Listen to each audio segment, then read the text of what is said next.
Bon, réflexion. Je viens d'avoir un client en coaching pour l'aider dans le processus de reprendre son pouvoir d'homme, de masculin ancré. Puis ça m'a beaucoup touché la rencontre parce que je trouve que j'ai beaucoup de gratitude parce que c'est des hommes, c'est des belles pièces d'hommes, tu sais. C'est des vrais hommes forts, tu sais, puis puissants, puis ils viennent chercher conseil, tu sais. Puis je trouve ça sage de leur part, puis je trouve ça touchant pour ma part.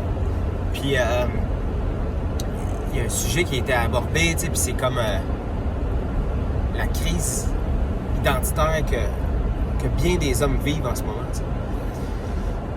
Puis avec raison, parce que dans l'ancien temps, tu sais, être un guerrier, c'était concret, là. C'était physique, tu sais, tu protégeais ton village, tu sais, c'était dans le physique, dans la matière, puis c'est comme si nos cellules, tu sais, je veux dire, l'épigénétique, là, pour ceux qui savent, ben, rapidement, l'épigénétique, c'est, je peux pas m'éparpiller, mais faut que je le dise parce que sinon vous ne comprendrez pas. Puis c'est tellement important l'épigénétique. Si vous écoutez mes vidéos, vous allez sentir qu'à chaque fois que je dis ce mot-là, je vais pouvoir me dire « Ah, je l'ai déjà expliqué. » L'épigénétique, c'est le concept, c'est la réponse à une grande question, un grand débat depuis des siècles. Est-ce que c'est la culture qui façonne l'homme ou bien si c'est la génétique qui façonne l'homme? Un bon exemple, justement, de la masculinité. Les féministes disaient « Ah non, la masculinité, c'est culturel. C'est juste culturel. » Donc moi, on dit « Ben non, c'est pas juste culturel. Tu sais, l'homme, il est physiquement fait. »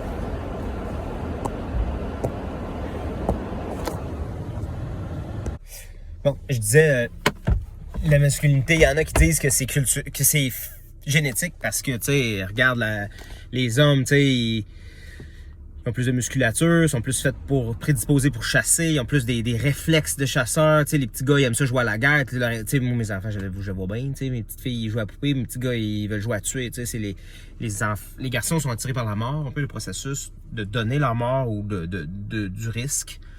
Et les petites filles, c'est tout ce qui est lié à la vie, puis à prendre soin, tout ça. Puis on n'a pas eu le temps de leur expliquer là, des concepts aussi avancés, puis c'était naturel, tu sais. Même notre plus jeune de 2 ans, c'est que ça, là, tu sais. Puis,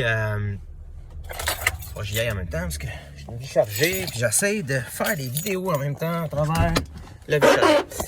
Fait que, c'est ça. Fait que c'est-tu culturel ou c'est génétique? Ça, c'est la grande question. Culturel ou génétique.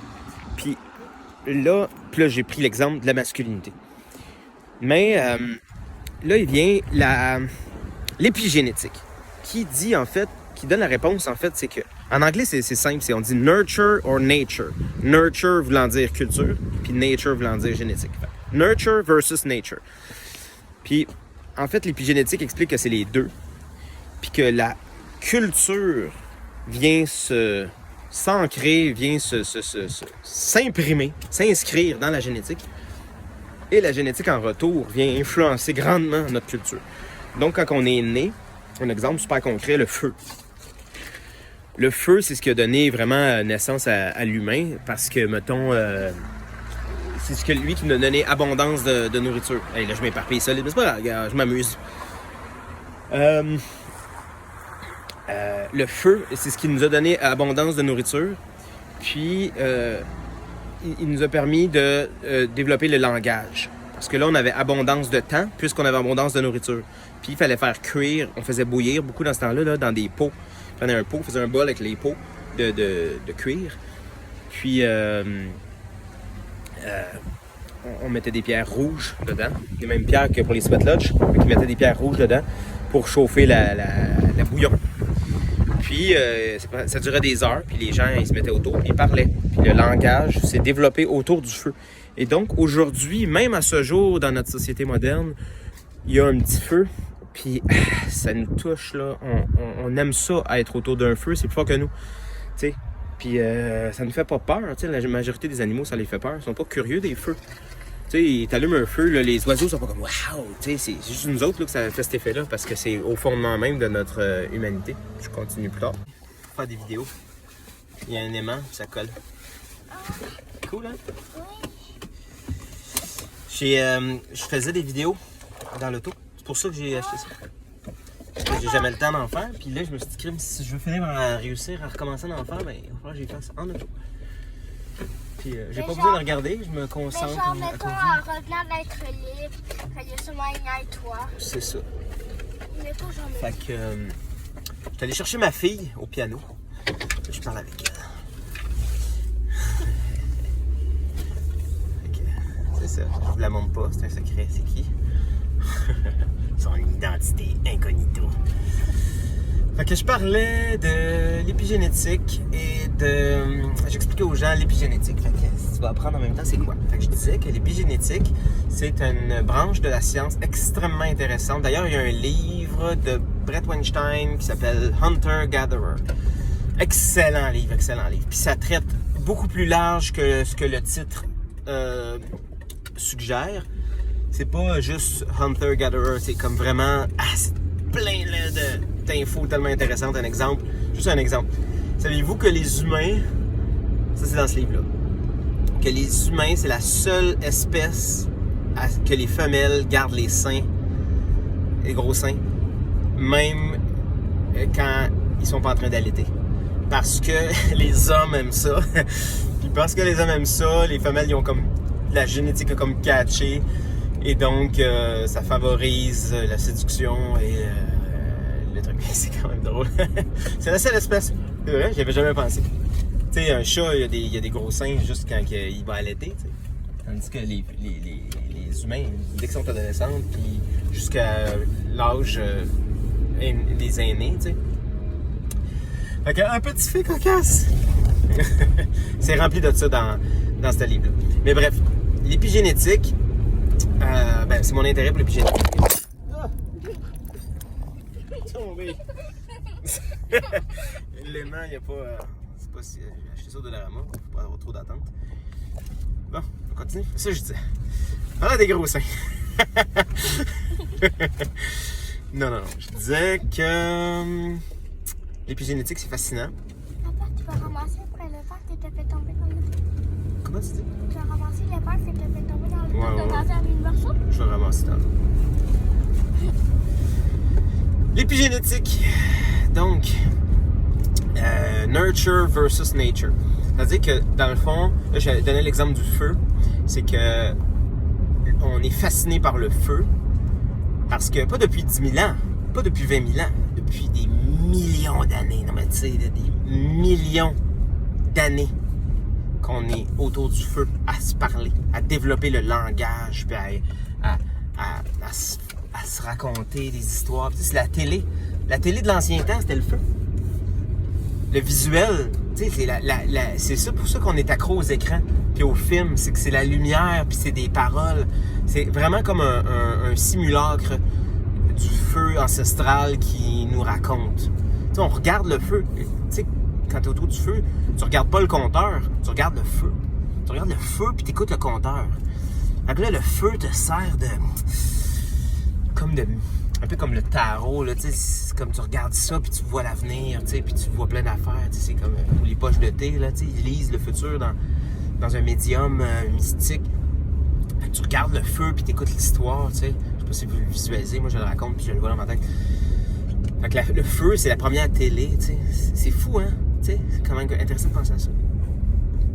Fait que le feu est autant captivant parce que d'un point de vue épigénétique, c'est que c'est tellement partie de notre culture fondamentale à l'animal humain, à l'animal clan, j'ai envie de dire, que c'est là-dedans que c'est créé, on pourrait dire, prévoir les saisons, puis faire des plans d'attaque, de chasse, puis des systèmes de défense contre les tribus voisines, puis établir la répartition des métiers, puis de faire des plans, puis de la gestion, puis de visualiser, puis de créer des symboles, créer tout ça.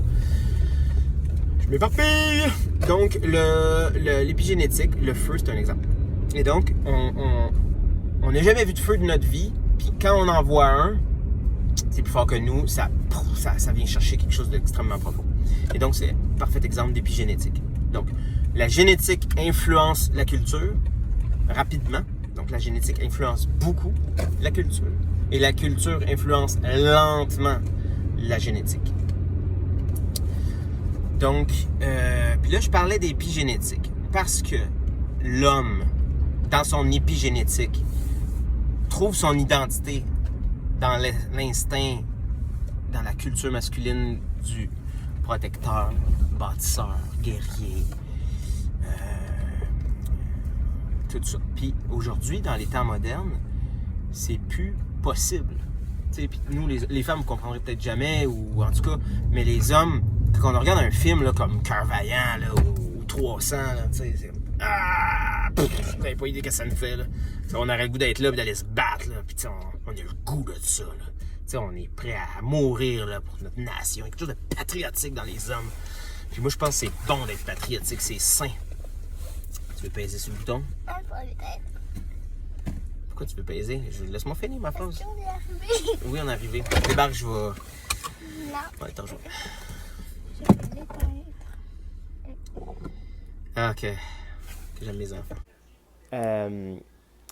Je parlais des films quand les gars, on écoute des films de guerre, tout ça, de guerre, je veux dire, noble, tu sais, de défendre sa nation. Puis je disais comment que c'est sain d'être patriotique et tout ça. Bon, c'est pas ça le point, là, je vais encore m'éparpiller.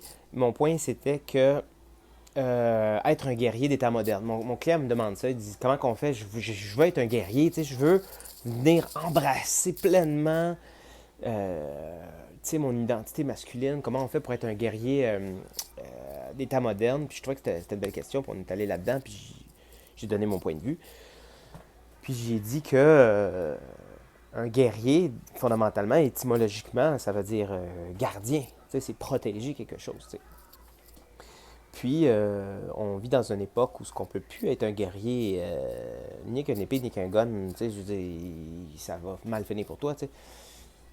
Puis la vraie guerre, de toute façon, même dans l'ancien temps, la véritable guerre, la stratégie la plus puissante, ça a toujours été la guerre culturelle, la guerre psychologique.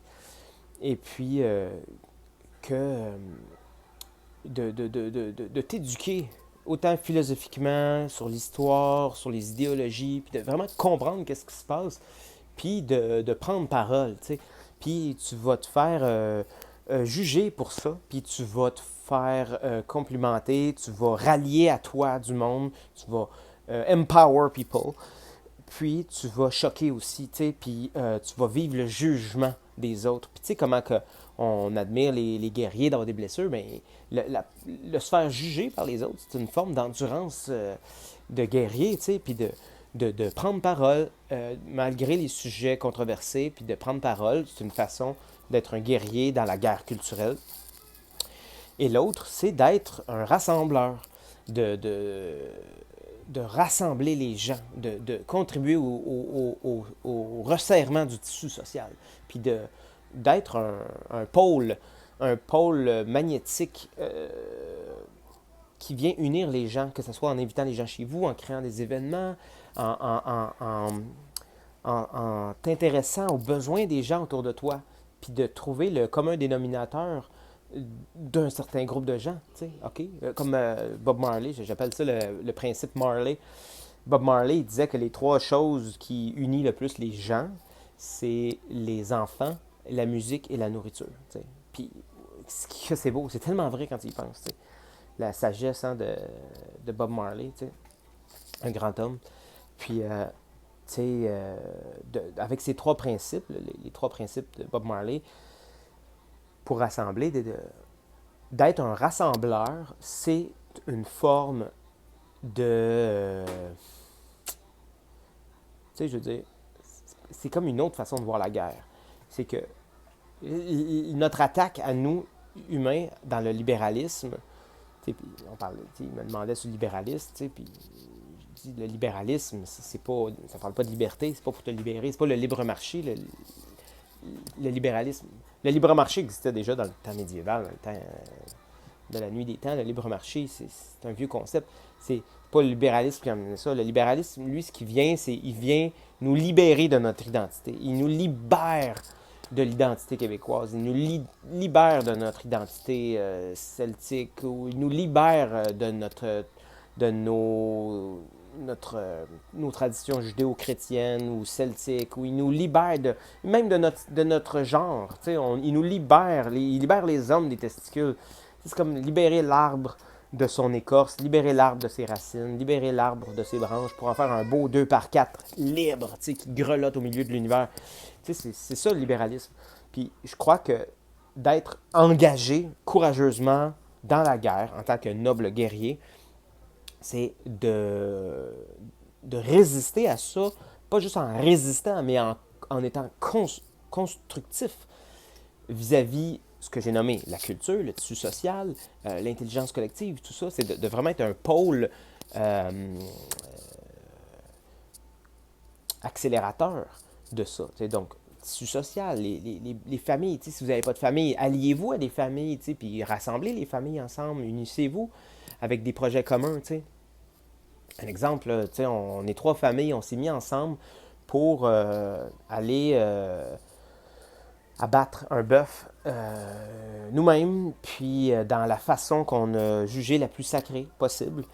Et puis un beau bœuf qui a vu le ciel bleu, qui a mangé l'herbe verte, qui a mangé que de l'herbe. On s'est assuré de ça, qui avait vraiment eu une belle vie, riche, sociale, connectée à la nature, puis qui est mort rapidement, qui n'a pas été dans un camion, et puis qui n'a pas eu tout le stress de l'abattoir. C'était ça qui était important. C'était plus important que ça qu'il soit bio. Puis on était vraiment en paix avec ça, parce que nous, on est des mangeurs de viande, puis on voulait que la viande qu'on mange, on soit en cohérence avec notre vision par rapport à ça. C'était un super beau projet, ça nous a unis, ça nous a mis ensemble, on a viscéré, on a enlevé la peau, on a plomé, qu'on dit. On a coupé en quartier, on a fait vieillir, on a fait de la boucherie nous-mêmes. Hey, on a eu de l'aide, évidemment, mais on a tout vécu les étapes, tu sais. C'est fou, là. Après ça, on mangeait notre steak ensemble, là, toutes les familles avec les enfants, tu sais. Puis c'était tellement viscéralement une appartenance, là, fort, fort, fort. Donc, c'est juste un exemple, tu sais, de choses qu'un un clan naissant peut faire, c'est de s'acquérir de la nourriture de façon noble, tu sais. Wow! Vous pouvez faire votre pain ensemble, aller chercher du grain. Nous, on faisait ça. Nous, on fait ça. On va chercher du blé en grain, à un producteur québécois. On va le chercher, notre grain de blé. On le moue nous-mêmes. On fait notre pain nous-mêmes. On fait ça avec nos amis. On va cueillir les tomates. On fait notre canage de tomates ensemble. T'sais. Ça, c'est une Puis de prendre charge de ce leadership-là, c'est une façon d'être guerrier des temps modernes. Puis, tu sais, le vrai guerrier, là, il fait des choses que ça ne tente pas.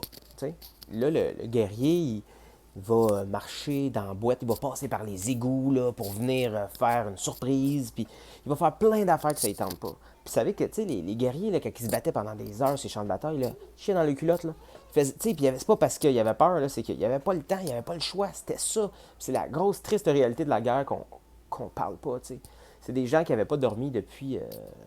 ils commençaient à avoir des hallucinations, parce que, tu sais, déshydratation, tout ça. Fait que la guerre, les vrais guerriers, dans le sens noble, ils devaient traverser des supplices énormes. Et donc, là, nous, on est là, on veut être des guerriers, puis on veut être des guerriers à la façon que nous, on veut. Tu sais, c'est pas ça être un guerrier. Un guerrier, c'est rencontrer la guerre là où elle est, de la façon qu'elle est, dans la réalité qu'elle est.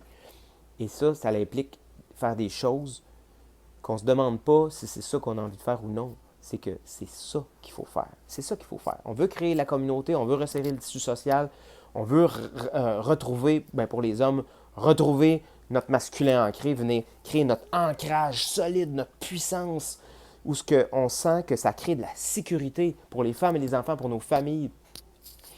C'est en faisant ces choses-là, même si ce ne sont pas autant spectaculaires ou romantiques, dignes de films hollywoodiens, c'est pas important. Ce qu'il faut faire, c'est ce qu'on nous demande qu'il soit fait. C'est de remettre les bases de la civilisation, remettre les gens ensemble, ramener les familles fortes, puis vraiment être à la base des choses. La nourriture, puis même la musique, on l'a nommé, on peut faire jouer de la musique, mais on peut aussi jouer de la musique. Le retour des jams, mon fils, il apprend le violon, ma fille, j'arrive de ses cours de piano, ma fille, elle joue de la guitare, mon autre fils, il joue de la guitare, moi, je joue un peu de flûte, faudrait que je m'y remette, ma femme, elle joue du piano, j'ai des amis, tam-tam, let's go, violoncelle, on se met ensemble, on joue de la musique, ma grand-mère, elle disait que le bonheur pur, c'est de voir une famille jouer de la musique ensemble.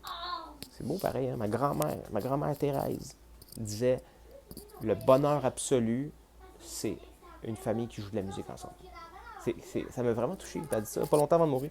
Ça a fait son chemin dans moi. Ça m'emmène quand même. C'est vrai, c'est quoi le bonheur absolu? C'est quoi, selon vous, le plus grand des bonheurs? Il y en a qui vont dire, c'est dans un hamac avec un pina colada sur le bord de la plage. T'es-tu sûr? T'es-tu sûr que c'est ça?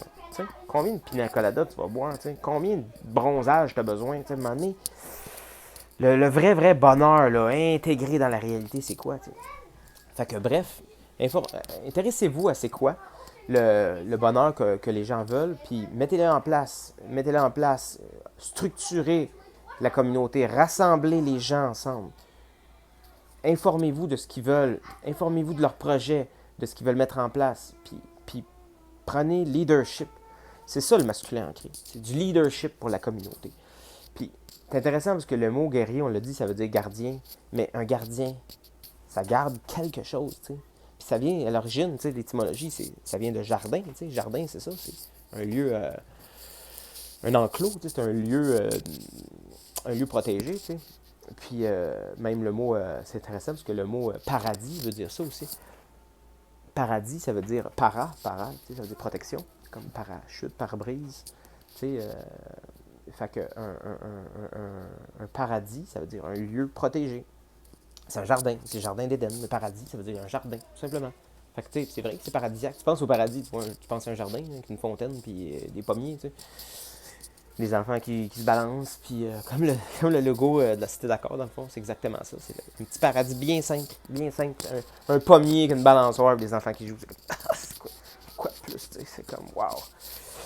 Fait que c'est ça, l'identité masculine, c'est important. Puis tiens, une petite bulle pour finir, sympathique, sur la masculinité, tu sais, le masculin, l'étymologie de masculin, mascu, ça vient de musca. Musca, ça vient de musc, tu sais, comme l'odeur de musc. Les rats musqués ou les courges musquées, c'est une odeur, tu sais. Puis, ça veut dire testicule, en fait. Parce que, c'est drôle, il y avait un de mes amis qui est allé en Inde. J'étais allé en Inde, mais j'ai pas eu cette anecdote-là. Mais qu'ils vendent des testicules de boc, de mâle chevreuil séchés. Puis, ils se frottent ça dans le cou parce que c'est musqué. Puis, c'est comme la superstition un peu que ça attire les femelles, tu sais, quand tu te mets ça dans le cou. Mais on s'en fout que ça soit vrai ou pas. Le point, c'est que les testicules qui ont une odeur au sens territorial, comme les carcajous, c'est très musqué, les carcajous. C'est dans la famille des moufettes. Les carcajous, ils sentent fort, ils sont territoriales, ils se frottent. Et puis les ours, là, on pense qu'ils font ça juste pour se gratter, là, mais ils font pas ça pour se gratter. Ils laissent, tu sais, ils viennent sur un arbre, ils se grattent, là, c'est qu'ils laissent le muscle, ils ont des glandes, eux autres, là. C'est comme les chevreuils quand ils pissent, là. Je sais pas si vous n'avez sûrement pas vu ça, mais les chevreuils, là, dans les caméras de chasse, là, ils se frottent les genoux. Là, je peux pas le faire, là, mais ça, c'est la joke que tu dis aux femmes de faire ça, c'est ça capable. C'est les chevreuils, quand ils font pipi, avec les jambes en arrière, ils se frottent les genoux, puisqu'ils ont des glandes. Puis là, l'urine coule dans les glandes, puis là, l'urine tombe par terre pleine de sécrétion des glandes pour donner l'odeur de muscle. Puis, pareil avec les chats. Tu sais, les chats qui se frottent ces barreaux de chaise, là. Tu sais, ils se frottent sur ton soulier, puis sur un barreau de chaise, puis ils viennent tout le temps se frotter la moustache, vous remarquerez, là. Tu sais, comme ils ont un réflexe, là, c'est parce qu'ils ont des glandes, puis ils laissent leur odeur. Fait que l'odeur, c'est le territoire. Fait que, la fonction fondamentale des testicules, de la masculinité, c'est le territoire. c'est de garder. Puis, tu sais, territoire, c'est comme territorial, c'est comme macho, mais non. C'est le besoin le plus fondamental des femmes, c'est la sécurité. Supposément que c'est universel. Puis là, il y a des femmes qui vont dire pas besoin de ça, moi je m'auto-sécurise. Peut-être que tu es capable, puis je suis certain qu'il y a plein de femmes qui s'auto-sécurisent, mais c'est des femmes qui vont être beaucoup dans le yang, puis qui vont être navrées de ne pas avoir un homme plus yang que eux, qui va leur permettre d'être dans le yin, dans la féminité qu'ils ont envie d'être, tu sais, c'est un appel de l'âme criant, là, de vouloir que l'homme soit plus masculin qu'elle, pour qu'elle puisse polariser dans l'autre bord, puis d'aller vraiment ouvrir sa fleur. Elle aussi, elle a son odeur, là, l'homme, il a son muscle, c'est comme de territoire, puis la femme, elle a son parfum, sa fragrance qui attire les abeilles, puis qui fait des belles pommes. Comme Félix Leclerc disait, une pomme, c'est une fleur qui a connu l'amour. C'est beau, quoi de plus beau que... T'sais. Fait que les femmes ont besoin de sécurité, puis les hommes ont besoin de respect. Ce qui paraît, c'est les deux grands pôles qui différencient.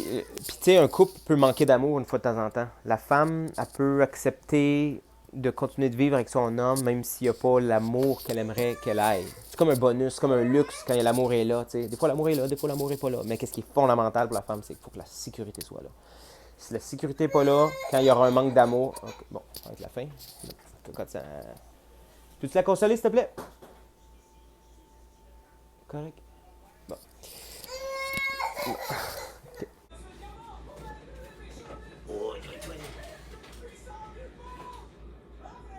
Ce que je disais, c'est que, terminer avec ça, c'est que pour donner la puissance aux guerriers, il faut que ceux qui protègent soient précieux. Plus le trésor est précieux, comme cette petite créature-là, mettons, les enfants, une culture, le trésor donne la puissance aux gardiens, en fait. Puis, je trouve qu'il y a beaucoup de guerriers qui protègent rien. C'est beaucoup de faux guerriers, en fait, qui protègent rien, qui protègent que eux-mêmes, qui sont que à leur propre... c'est comme les... Comment ils appelaient ça, les samouraïs sans maître, les ronins, c'est ça? Fait que je pense que ce qui donne la puissance à l'homme, c'est d'avoir un trésor, c'est de trouver un trésor. Une famille, c'est une très bonne façon. Sinon, c'est de se dévouer à sa communauté, puis de trouver quelque chose d'extrêmement précieux, puis de le protéger. Ça peut être des valeurs, ça peut être des principes, des idéaux, tu sais, des vertus, une vision. Quelque chose de noble, de précieux et noble. Puis ça peut être tout ce que j'ai dit à la fois mélangé. Ça me fait des vrais guerriers.